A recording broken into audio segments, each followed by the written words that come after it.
செய்தி. வணக்கம். விவி செய்திகளுக்காக ஊர் செய்திகள் வாசிப்பது திருதி.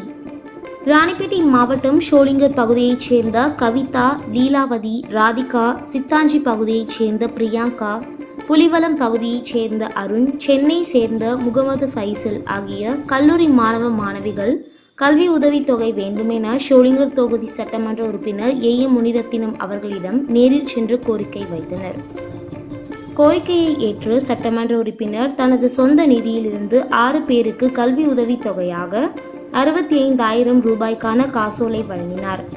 அப்போது காங்கிரஸ் நகர தலைவர் டி. கோபால், ஷோலிங்கர் தொகுதி பொறுப்பாளர் ராஜா, மாவட்ட செயலாளர் அருண், வழக்கறிஞர் ரகு ராம்ராஜ், நிர்வாகிகள் ஜெயவேல், கோபால் மற்றும் பலர் உடனிருந்தனர். விவி செய்திகளுக்காக விஜய் மற்றும் பாஸ்கர்.